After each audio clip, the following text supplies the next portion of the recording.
Avant de continuer le cours, j'aimerais revenir quelques instants sur le modèle de Rutherford. Donc, je vous rappelle en fait que Rutherford a proposé que l'atome soit constitué d'un noyau tout petit, mais qui contient essentiellement toute la masse de l'atome, et ce noyau positif est entouré par le cortège électronique.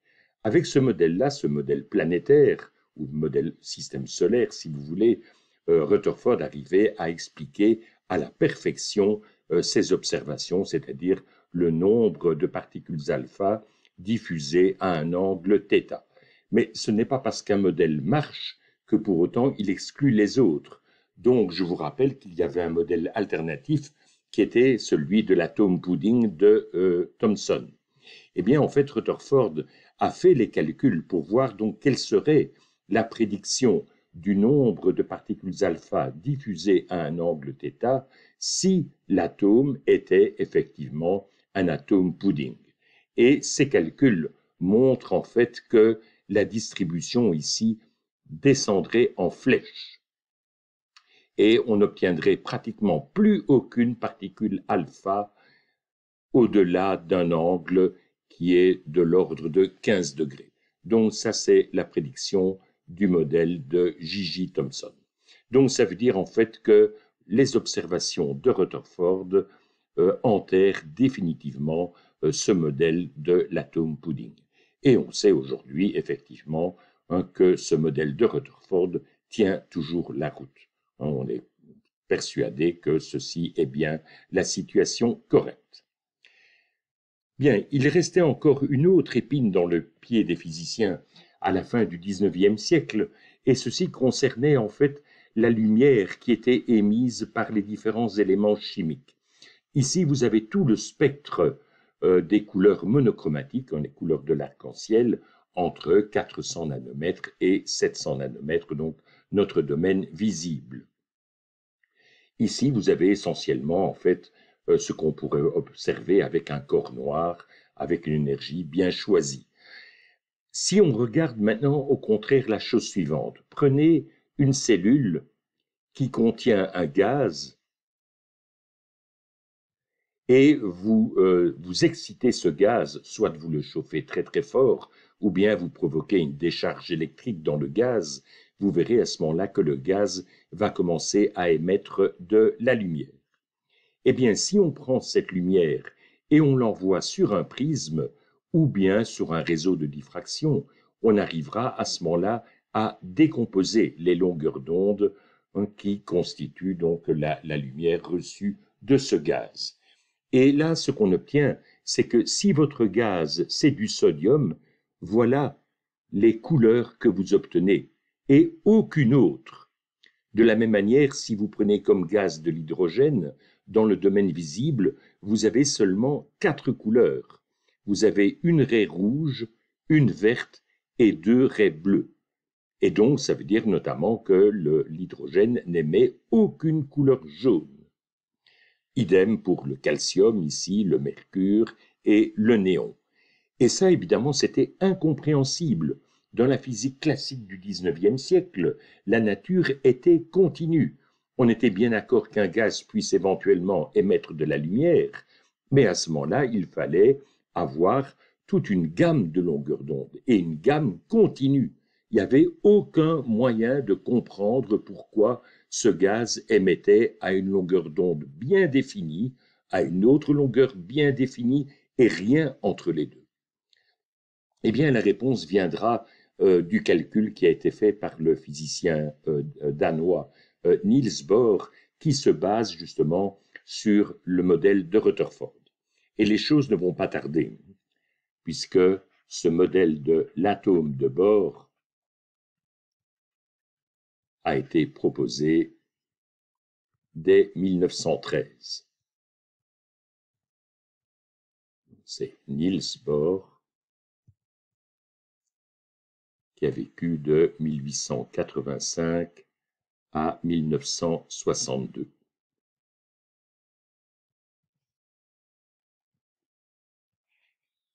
En fait, Bohr va s'intéresser aux atomes que l'on appelle hydrogénoïdes.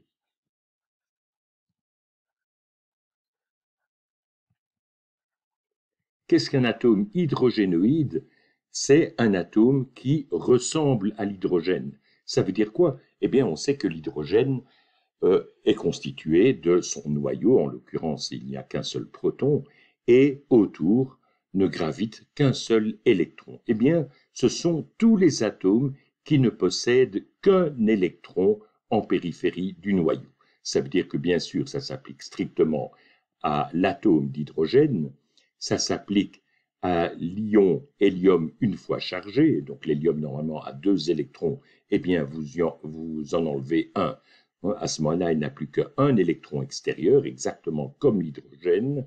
De la même manière, vous prenez du lithium 2 fois ionisé, vous avez arraché 2 électrons, et vous pouvez aller jusqu'à l'uranium, par exemple, 91+. L'uranium a normalement 92 électrons, vous en retirez 91, il n'a plus qu'un seul électron autour du noyau.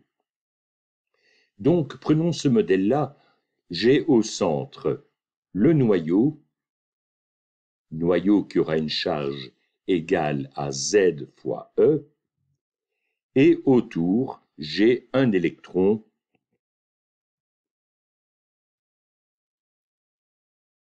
qui gravite, et pour faciliter les calculs, ce n'est pas essentiel, mais on va limiter nos calculs à une orbite circulaire.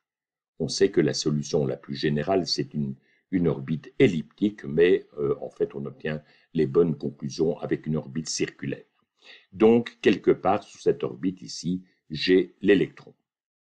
Je peux, comme d'habitude, bien sûr, négliger la gravité qui est complètement ridicule par rapport à la force qui est en jeu ici, qui est la force d'attraction coulombienne, puisque j'ai l'électron négatif et j'ai le noyau qui a une charge positive. Donc, entre les deux ici, j'ai une force centripète, qui est la force coulombienne, qui est donnée par, souvenez-vous, KQ1, Q2, en l'occurrence ici Q1, c'est ZE, multiplié par la charge de l'électron, mais je fais un calcul en norme, donc je ne tiens pas compte du signe moins, j'ai donc KZE carré sur le rayon de la trajectoire. Je prends ici un rayon égal à petit r. Et ceci est égal à masse fois l'accélération centripète, c'est-à-dire mv carré sur r.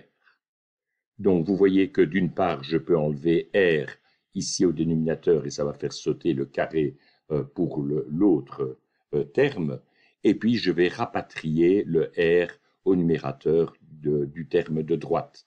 Donc ceci va devenir kz e carré est égal à mv carré r. Donc voilà une première équation que je tire pour mon système. Et en fait, c'est la seule équation que je puisse obtenir par la physique classique, puisque dans notre cas ici, k, z, e carré et m sont constants. Vous voyez en fait que cette équation veut dire que le produit v carré fois r est une constante. Mais donc ça veut dire qu'a priori, n'importe quelle valeur pour le rayon de la trajectoire est acceptée, et de la même manière, je peux a priori avoir n'importe quelle valeur pour la vitesse. Mais il y a une contrainte, c'est-à-dire que pour chaque rayon de trajectoire, il y a une et une seule vitesse qui va vous donner une orbite circulaire.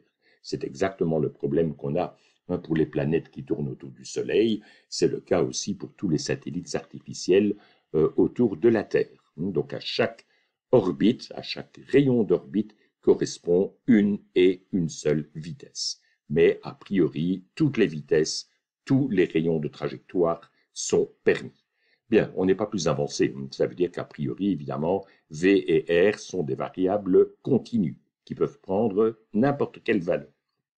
Et c'est là, en fait, que Bohr va taper un grand coup. Il va s'intéresser au moment angulaire de l'électron. Je le prends en norme, c'est-à-dire que le moment angulaire, normalement, est donné par le produit vectoriel de R par mv. mais je prends la norme, et comme ici j'ai pris une orbite circulaire, ça veut dire que R et V sont à angle droit.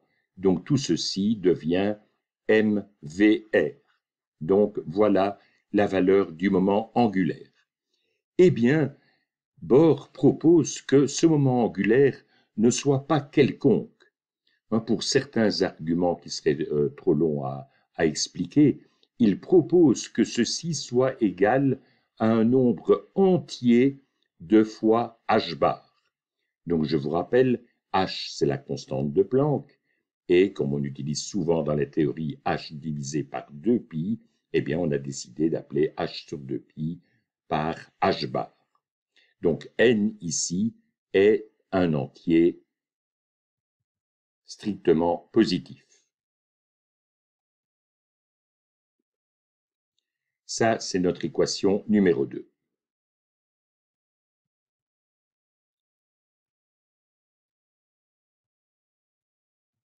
Si maintenant je prends la première équation divisée par la deuxième, j'ai mv carré r divisé par mvr, il va me rester simplement v. Et v sera égal à k z e carré divisé par nh bar. Donc vous voyez qu'avec cette idée, la vitesse maintenant ne peut plus être quelconque. Elle est égale à kze carré divisé par h bar, ou bien la même chose divisé par 2, ou divisé par 3, ou divisé par 4, mais rien d'autre que ces valeurs-là. Si maintenant je reprends l'équation 2, l'équation 2 me dit que R est égal à nh bar divisé par mv. Mais maintenant, je connais l'expression de V. Donc, si vous placez l'expression de V là-dedans, vous obtenez n carré h bar carré divisé par m k z e carré. Que je vais écrire autrement, je vais l'écrire sous la forme n carré sur z multiplié par h bar carré m k e carré. Je peux calculer ceci une fois pour toutes, et je vais noter ça sous la forme n carré sur z multiplié par A0. A0, c'est ce qu'on appelle le rayon de Bohr. Et ce rayon de Bohr vaut 0,529 angström. Bien, donc du même coup, vous voyez que V est quantifié et R est quantifié. Donc R non plus ne peut pas prendre n'importe quelle valeur. Bien, la suite, maintenant, en fait, ce que cherche Bohr, c'est à trouver quelle est l'énergie de l'électron dans cet atome hydrogénoïde. Donc, pour cela, il s'intéresse à l'énergie totale, et l'énergie totale, c'est quoi? C'est le mélange d'énergie cinétique plus énergie potentielle. L'énergie cinétique, c'est tout simple. Nous avons mv carré sur 2. Pour l'énergie potentielle, souvenez-vous que l'énergie potentielle ne se définit qu'à une constante près. Donc je vais prendre l'énergie potentielle est égale à 0 si l'électron est à l'infini. Moyennant ça, je sais que ceci est égal à kq1 q2 sur r. Donc en l'occurrence ici nous aurons moins k q1, donc c'est ze, multiplié par q2, j'ai déjà mis le moins en évidence, donc j'ai e carré ici sur r. Si maintenant on met ces deux quantités ensemble en utilisant les expressions que nous avons pour V et pour R, l'énergie sera égale à m k z e carré au carré divisé par 2 n carré h bar carré. Donc voilà le résultat pour l'énergie cinétique et pour l'énergie potentielle, moins m k z e carré au carré divisé par n carré h bar carré. Donc vous voyez en fait que j'ai à chaque fois exactement le même terme, mais simplement avec comme coefficient ici 1 demi moins 1. Donc ça va me donner moins 1 demi. J'ai donc moins 1 demi m k z e carré au carré divisé par n carré h bar carré. Je pourrais mettre en évidence z carré sur n carré, et il va me rester ici moins 1 demi m k carré e à la 4e puissance divisé par h bar carré. Bien, tout est connu là-dedans, donc je peux calculer ça une fois pour toutes. Et le résultat, c'est moins 13,6 électronvolts multiplié par z carré et divisé par n carré. Donc voilà le résultat obtenu par Bohr.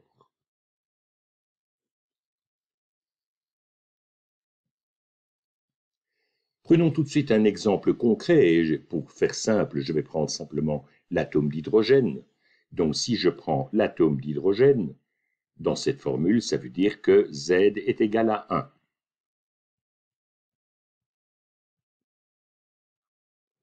Je vais faire une échelle en énergie.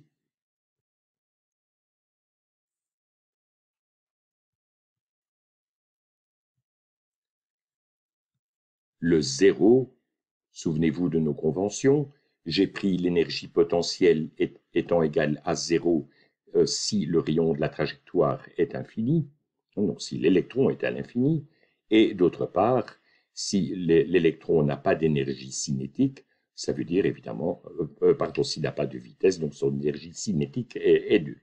Donc le niveau 0 correspondrait à un atome dont on aurait détaché l'électron. L'électron se trouve infiniment loin du noyau, mais il n'a pas de vitesse. Donc ça, c'est notre niveau 0. Maintenant, regardons en fait toutes les possibilités. Donc ici, z carré est égal à 1. Je vois que j'ai moins 13,6 électronvolts divisé par n carré. Donc la solution la plus négative correspond à n égale à 1. On a ici donc la première solution, moins 13,6 électronvolts. Ça, c'est notre état, n est égal à 1.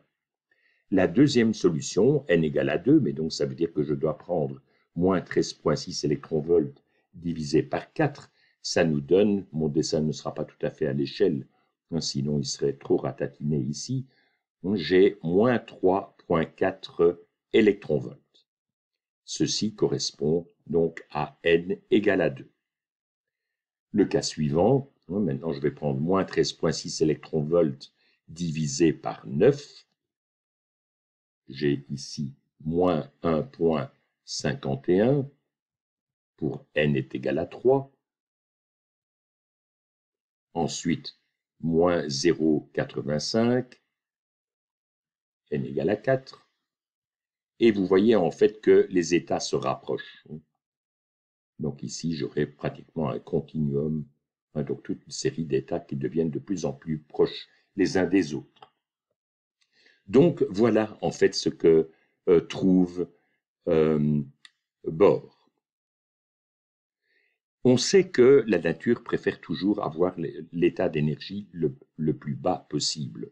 Ça veut dire en fait que si vous laissez tranquille un atome d'hydrogène, eh bien l'électron, bien sûr, sera dans l'état n est égal à 1.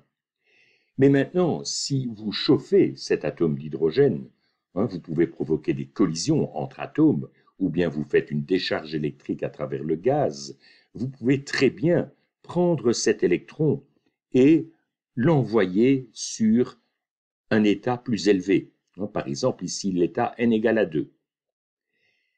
Très très rapidement, ceci se fera avec un temps qui est de l'ordre de la nanoseconde, si mes souvenirs sont bons. Que va-t-il se passer? L'électron voudra retourner vers l'état fondamental. Donc, il retourne vers l'état fondamental, oui, mais il doit se débarrasser de la différence d'énergie. Ici, il avait plus d'énergie, là, il en aura moins. Il faut se débarrasser de la différence. Eh bien, en fait, il va s'en débarrasser en émettant un photon. Donc, vous avez ici un photon dont l'énergie est égale à h nu, ou encore, ceci c'est hc sur lambda, et d'après Bohr, ceci sera la différence d'énergie entre les deux états. Donc, de manière générale, ce sera entre l'état n et un autre état d'indice m. En l'occurrence, chez nous, ici, ce serait E2 moins E1.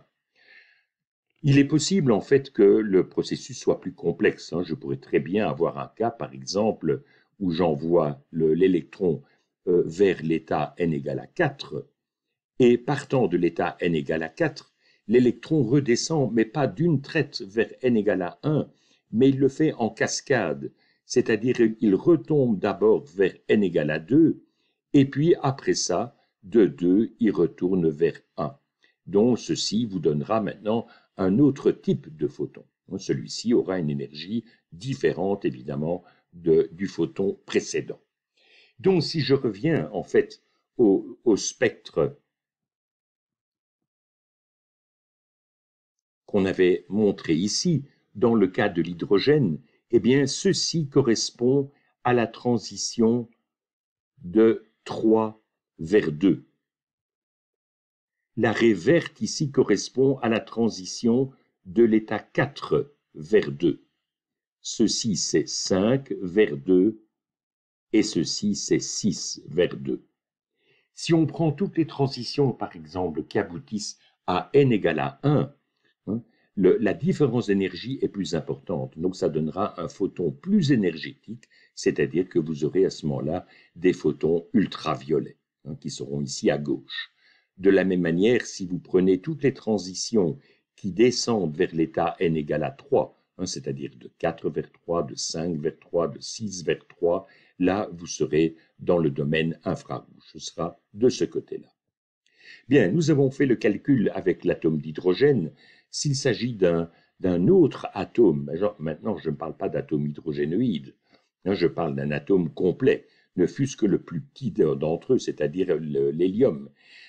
Là, les choses se compliquent. Pourquoi? Parce que cette fois-ci, ce n'est plus une interaction à deux corps entre le noyau et un électron, mais je dois encore maintenant tenir compte de la répulsion entre les deux électrons. Donc les calculs deviennent vite beaucoup plus compliqués. Mais ce n'est pas important. Je ne cherche pas ici à trouver l'énergie des électrons pour n'importe quel atome.